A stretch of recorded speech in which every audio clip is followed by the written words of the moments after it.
It is indeed true that life will never be the same again after the dramatic events on the global stage that started around March the year 2020.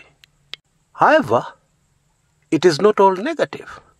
There's some very positive things that have emerged and will emerge going forward. Top on the list, in my view, is the fact that the mainstream media the world over has been exposed. It seems, and deliberately so, mainstream media are not going to the hospitals, to show us the chaos, that we are being told is unfolding. Now, I'm not sure if you have seen the videos, all over social media, of hospitals quiet, ambulances packed. And don't ask me what that means. Just try and figure it out for yourself. But the most dramatic is what is actually going on during lockdowns, in various places all over the world. There is plenty of video evidence that installation of 5G is ongoing, is being stepped up during lockdown. Now, doesn't that strike you as being strange? Because we're in the middle of a crisis. Of all the things we need to take care of, that does not seem to be a priority. Instead, it seems the priority is to speed up the installation of 5G. Now, I'm being careful, because I'm not here to sell you any agenda. I'm not here to force you to believe anything. I'm just telling you what is happening so that you make up your mind for yourself. Figure it out for yourself. There is also something very worrying, that is unfolding in Kenya. And it is super sensitive. Now, don't worry, I'm not going to ask you to join the weekly intelligence briefings or pay for this information. No, I'm going to give it to you for free, but not here. Now, before I tell you where you can get this information, I need to remind you that we have seen massive censorship, unprecedented, going on. And I'm not talking about China. I'm talking about the free world, the so-called free world. Numerous videos being taken down, on Facebook and even on YouTube. And one has to ask themselves, why don't they want an alternative view, during this time of a crisis? Why don't they want people to vent, during this time of a crisis? Anyway, my point going forward is that I can no longer guarantee you that when you come tomorrow to look for this channel, that you're going to find it. I can't. Some of you have told me, that you've viewed very interesting videos, and then the next time you come, to share them with somebody else, they're not there. They're gone. And so, we must prepare ourselves. And the way we're preparing ourselves on this channel, what I recommend, highly recommend to all of you, is that you join our Telegram page.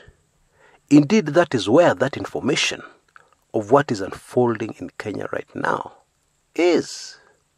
Now, some people have complained, and I've heard them, quite rightly so, because as soon as they go to a Telegram page, there are a lot of other people sharing, and they say they only want to hear what my views are. Understood. But I'd advise you to do this. Go, join our Telegram page, and then you can even mute it, and even forget about it. And then when that emergency comes, if it comes, you'll know where to find videos from me.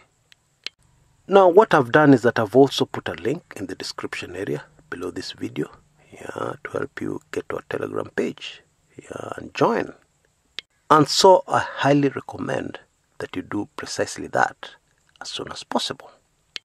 Now, the other very positive thing that is emerging from this crisis are real heroes.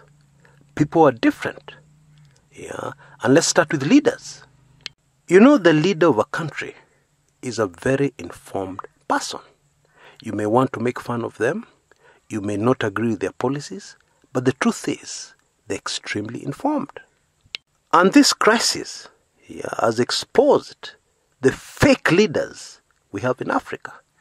Leaders who will quickly hand over the keys to their country without thinking. But let us focus on the heroes. President John Pombe Magufuli of Tanzania is my new hero. Now, I have some very dear friends in that country called Tanzania who have suffered greatly under some of the draconian things he has done. And I'm sure they're not going to be very happy with what I'm saying. But I must say it. President Magufuli has kept the churches open. And by the way, I'm not supporting those draconian methods he has used in the past. No. But what I'm doing, I'm talking about now. Yeah. Bang in the middle of this crisis, he has stood up to be counted. Churches and places of worship in Tanzania are still open. I don't know what is going to happen tomorrow, because I know the people behind this are very determined and very evil, and they could do something tomorrow in Tanzania to prove President Magufuli wrong. But as of now, he's in my prayers, and so is the nation of Tanzania. Bottom line, I don't agree with what Magufuli has done in the past. Yeah, but for now, he's my hero. Because right now, in my view, he is doing the right thing. And what is the right thing? The right thing is taking a stand and a decision, to remain independent and make his own independent decisions as far as the nation is responsible for, Tanzania, is concerned. Well done, Mr. President. We will continue to pray for you. Yet another world leader that I've criticized a lot on this channel, but has emerged as a real hero in this crisis, is President Donald Trump of the United States. Now, the latest is that the American president is considering lifting some of the orders to allow people to worship, go to church over the Easter period, which is coming this coming week. Despite calling African countries what he called them, President Trump has done more than any other American president in recent history to free Africa, to allow Africa to operate more independently, independent of their former colonial masters, etc., etc. And during this crisis, the pressure on him has been immense. It just proves to you how powerful the people who are behind this are. And he has had to cave in on a few issues. But he has remained firm on many other issues. For instance, they wanted him to lock down the whole of the United States. He didn't.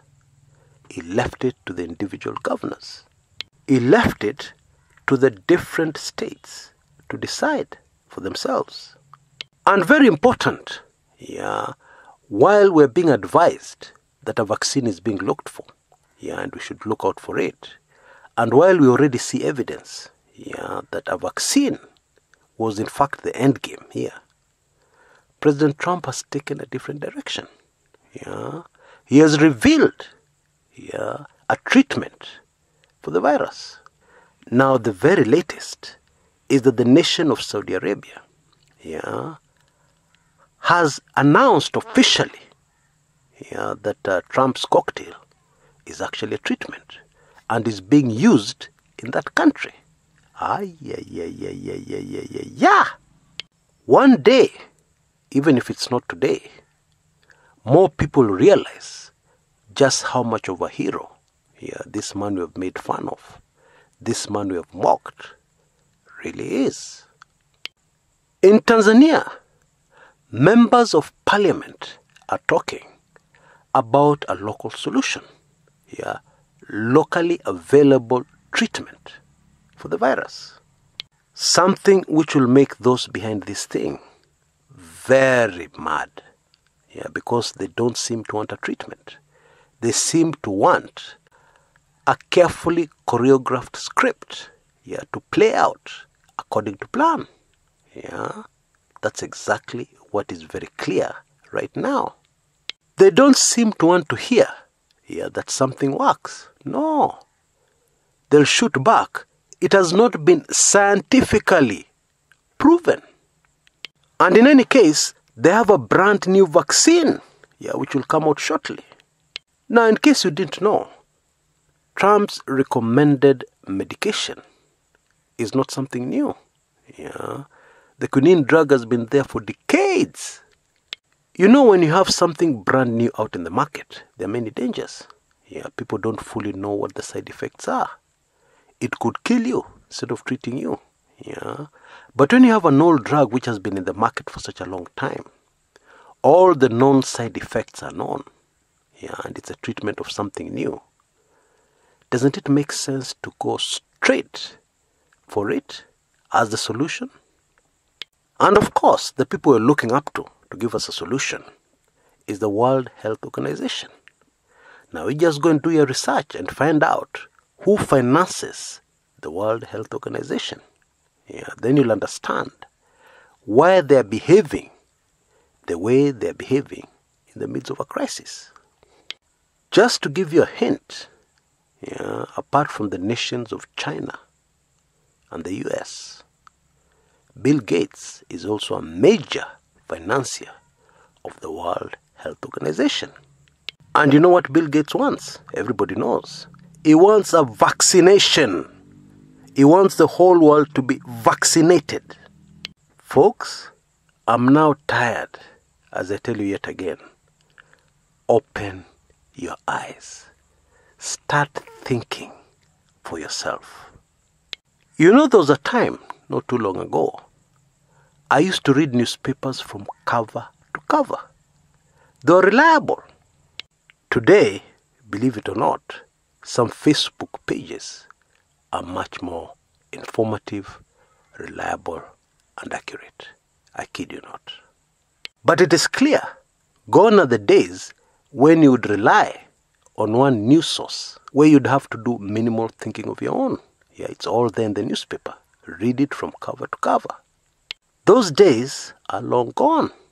Yeah, and now you have to read your newspaper with more care than the care you take when you read social media posts. Yeah, because of course you're careful. Yeah, you look at the source. Who is this giving us this information? What is their track record, etc., etc. Could this be true? Is this logical? That's what's going through your mind as you go through social media. Now, I'm afraid as you go through your newspaper, you need to be even more careful. Oh yes, those are the times we live in. And something else, you need to know that you're on your own. Yeah, the government doesn't care about you. Your leadership doesn't care about you. Let me give you a very recent example. When those two French professors said what they said, that vaccines must start in Africa, you'd have expected at least one or two African leaders to come out and tell them off. No. Instead, it was retired soccer players, yeah, celebrities, who stood up and told them no. Now, a few hours after this drama, the government of the Democratic Republic of Congo came out and said, we have been included in tests for this new vaccination. And he was so proud about it. It emerges that 24 African countries were very desperate to be included in these vaccinations. But only 5 were chosen. Yeah, and the DRC is one of them. And there's more. There are reports that actually, in some rural areas in a country in West Africa, this vaccine is already on the ground. Rural folk are receiving it, yeah, so eagerly that in one of the videos I saw, a local woman asked how much it was, meaning she was ready to purchase it. And then she was told, no, this is free. Yeah. Folks, you'd have to be blind not to see that there's something going on here. Because the people on the ground in that West African country were told that what they were being given was in relation to the coronavirus. And we know that officially there's no vaccination out yet. It's coming out soon. But we are told not yet. So much drama. Even as the world is in such a serious crisis. People have lost their livelihoods. People don't know what to do. Hunger is creeping in Western countries. Let's not even talk about Africa, etc., etc. But in the midst of this, I'm not asking you to believe everything I tell you on this channel. Do your own research. Confirm for yourself that what I've told you is true. Or prove it false. Now, before I go, there's something extremely important I have to say. Those who read Bible prophecy, many of them are confused. Many of them believe that actually we have now entered the last stretch. But the truth is, no, not yet. It is just that the evil one has tried to speed up things, bring them forward. Therefore, the right thing to do is not to resign yourself to the situation and say, oh, this was prophesied in the Bible, this was predicted, there's nothing I can do, so I just sit and wait for the end. No, the end has not yet come. There are few events that have to take place before we reach that critical place. And so we have to resist with everything we have what is unfolding at the moment. What is happening is that somebody is trying to hijack the timetable. It's not in the timetable of predicted events for the end of the world, for those who read Bible prophecy. But God Almighty takes a bad situation and turns it for good. And the very good thing that has happened here is that we have been alerted. Those of us who are asleep have woken up. We are paying attention. And so, hopefully, we will be much better prepared if we are still around on this earth when the final countdown starts. Because many experts have said they believe it will happen in most of our lifetimes. So take heart, be courageous, and remember, this is an opportunity for Africa to rise. Rise above the shame and mockery of the past to a situation where there will be a brand new Africa. And indeed a very good preparation for the nation called Kenya to meet with her destiny, her ordained destiny by Almighty God. Until next time, this is Chris Kumekucha.